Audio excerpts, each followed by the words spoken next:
Several years ago, I used to be employed in an office situated close to a graveyard. My relationship with my colleagues was not great, so I often opted to purchase lunch downstairs and enjoy it on one of the benches in the cemetery. The surroundings were serene and peaceful, providing a nice escape from disturbances. One day, after finishing my sandwich and sipping the last traces of my coffee, I suddenly heard the unmistakable cries of a baby. Initially, I paid little attention, thinking it was a common occurrence for a parent with a baby to pass through the cemetery. However, the crying persisted, and after a minute or two, I turned around to investigate. To my surprise, I saw a baby on top of a grave plot. This sight unnerved me, a baby crying on a grave plot. Despite scanning the area, I couldn't spot anyone nearby. I cautiously stood up to get a better view, intending to find the parent, but there was no one in sight. Uncomfortable and wary of potential scams I'd heard about in the area, I decided to take action. Concerned, I looked around for any signs of deception, and not wanting to fall victim to a possible scam, I dialed the police emergency number. While on the phone with the operator, I explained the situation, provided my location, and was assured that help would arrive soon. As I waited, keeping an eye on the crying baby, doubts crept in. Maybe I was overreacting, and there could be a valid reason for the baby's presence in the graveyard. If no one showed up within a few minutes, I contemplated being the one to approach and check on the baby. As I moved toward the baby, a rustling sound behind me startled me, but it turned out to be just a squirrel. When I turned back, both the baby and the crying had vanished. I was utterly shocked. A crying child could not disappear so abruptly. Flooded with adrenaline, I found myself frozen in place, unable to comprehend the mysterious turn of events. I wrestled with my thoughts on how to explain this to the police. Eventually, summoning the courage to move, I ran back to my office where I arrived during lunch break. Instead of entering, I stared at the cemetery, half expecting the baby to reappear. It didn't. Shortly thereafter, a police officer arrived, and I approached them, explaining the strange sequence of events. Surprisingly, the officer didn't scold me. She seemed to understand. She informed me that this was the third reported sighting of a baby in the graveyard that year.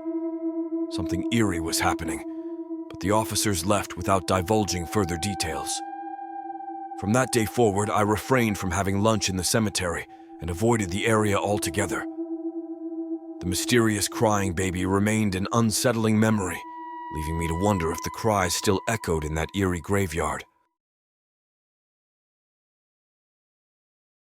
I used to reside in a quaint little town, and that's where this peculiar tale unfolds. At my job in McDonald's, I crossed paths with a girl named Lacey. We hit it off, and after some playful banter, she invited me over for a movie night at her place. At the time, I was 19, and it marked my first adult date, free from the simplicity of childhood. Living in the same small town, the journey to her house involved walking through a few streets, passing the Central Park, linked to the cemetery, and navigating a couple of roads, roughly a 20-minute walk. Filled with anxiety, I left my house around 6:30, just as the sun was setting. While passing through the cemetery, I noticed flowers on a grave, realizing I hadn't brought anything for her. Panicking, I impulsively grabbed the flowers still in their plastic wrap, hopped the cemetery fence, and proceeded to her house. Proud of my last-minute acquisition, I handed her the flowers, and we enjoyed drinks, food, and popcorn while selecting a movie. As the movie played, my nerves intensified, with a strong desire to kiss her. Amidst these thoughts, during a dark scene, I noticed a figure walking behind us in the reflection. Confused, I remembered her mentioning that her parents were away for 2 more days. Alarmed, I inquired if anyone else lived with her, to which she replied, "Just us." The focus shifted abruptly when the vase holding the flowers unexpectedly fell and shattered. Startled, we investigated, realizing it had moved significantly from its original position. Deciding to share my earlier observation of something walking behind us, she panicked. Trying to reassure her, we cleaned up the glass and opted to cuddle on the sofa. The following morning, as I walked home, I intentionally looked at the grave where I took the flowers. A pang of guilt hit me as I saw the name June Sams, a 9-year-old who had passed away a few months prior.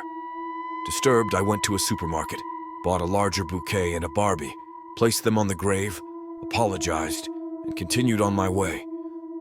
Whether it was an attempt to appease a ghost or a creation of my mind, the spookiness ceased.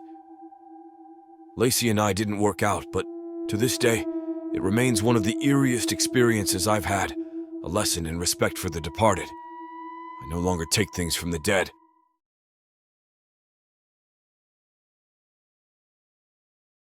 Before I delve into my encounter, a bit of background.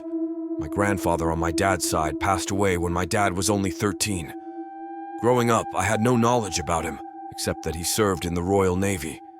It was a topic I avoided, not wanting to bring up painful memories for my dad, uncles, or my nan, who never loved again after his tragic passing. Fast forward to 2012 when I was around 18. My younger brother Dom, age 13, and I went to our local cemetery with good intentions.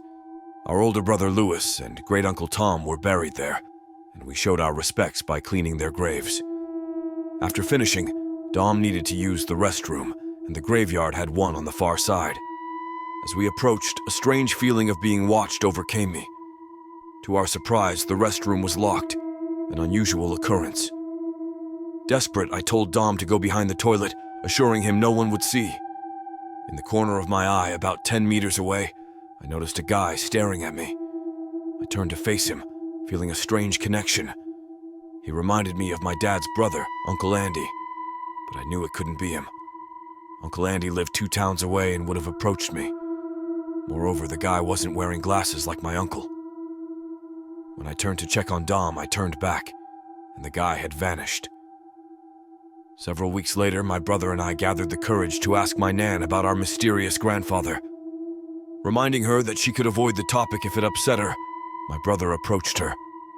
As I joined them, my nan happily shared pictures of herself, my dad, and uncles. One particular photo caught my eye. It was my grandfather, strikingly similar to the guy who had stared at me in the cemetery.